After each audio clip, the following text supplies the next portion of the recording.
Welcome back to rocking रश्मि। आज एक बार फिर से आप सभी का स्वागत करती हूँ अपनी चैनल रॉकिंग रश्मि पर।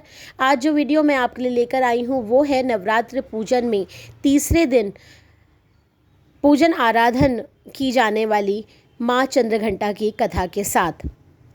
तो आइए शुरू करते हैं ये कथा।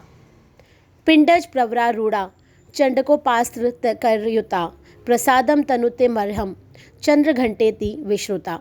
माँ दुर्गा जी की तीसरी शक्ति का नाम चंद्रघंटा है। नवरात्रि उपासना में तीसरे दिन इन्हीं के विग्रह का पूजन आराधन किया जाता है। इनका ये स्वरूप परम शांतिदायक और कल्याणकारी है। इनके मस्तक में घंटे के आकार का अर्धचंद्र है और इसी कारण से इन्हें चंद्रघंटा देवी कहा जाता है। इनके शरीर का रंग स्वर्ण के समान चमकीला है। इनके 10 हाथ हैं। 10 हाथों में खड़क आदि शस्त्र और बाण आदि अस्त्र विभूषित हैं और वाहन सिंह है। इनकी मुद्रा हमेशा ही युद्ध के लिए उद्यत रहने वाली होती है। इनके घंटे के आकार सी भयानक चंड ध्वनि से अत्याचारी दानव दैत्य राक्षस सदैव प्रकंपित रहते हैं। नवरात्र की दुर्गा उपासना में तीसरे दिन की पूजा का अत्यधिक महत्व है। इस दिन साधक का मन मणिपुर चक्र में प्रविष्ट होता है।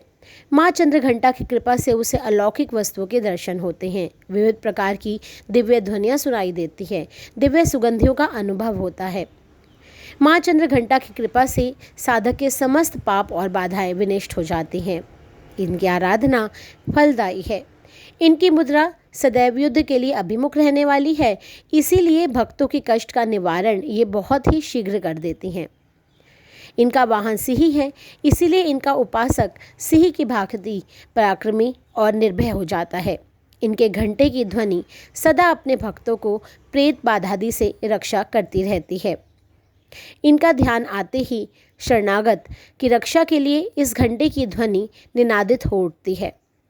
दुष्टों का दमन और विनाश करने में सदैव तत्पर रहने के बाद भी इनका स्वरूप दर्शक और आराधक के लिए अत्यंत सौम्यता और शांति से परिपूर्ण रहता है। इनकी आराधना से प्राप्त होने वाला एक बहुत बड़ा सद्गुण ये भी है कि साधक में वीरता निर्भयता के साथ ही सौम्यता और विनम्रता का विकास भी होता है। माँ चंद्रघंटा के भक्त और उपासक जहाँ भी जाते हैं, लोग उन्हें देखकर शांति और सुख का अनुभव करते हैं। ऐसे साधक के शरीर से दिव्य प्रकाश युक्त परमाणुओं का अदृश्य विकिरण होता है। हमें चाहिए कि अपने मन, क्रम और वचन और काया को विहित विधि विधान के अनुसार पूर्णतः परिशुद्ध होकर पवित्र करके माँ चंद्रघंटा के शरणागत होकर उनकी उपासना आराधना में तत्पर हों। उनकी उपासना से हम समस्त सांसारिक कष्टों से विमुक्त होकर सहज ही परम पद के अधिकारी बन जाते हैं।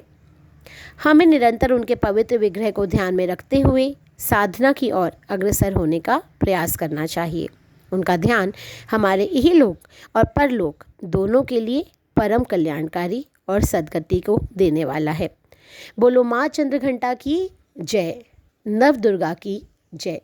आपको ये कथा कैसी लगी आप मुझे कमेंट बॉक्स में लिख सकते हैं।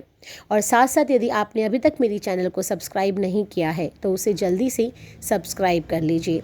मेरी चैनल पर आपको मिलती हैं बहुत सारी व्रत कथाएं, किस्से कहानियाँ, एंटरटेनमेंट वीडियोस और साथ साथ बहुत ही यमी और टेस्टी रेसिपीज़।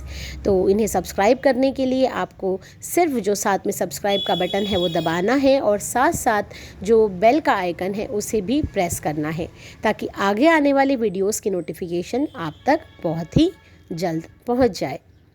तो अगले वीडियो में आप क्या चाहते हैं ज़रूर बताइएगा।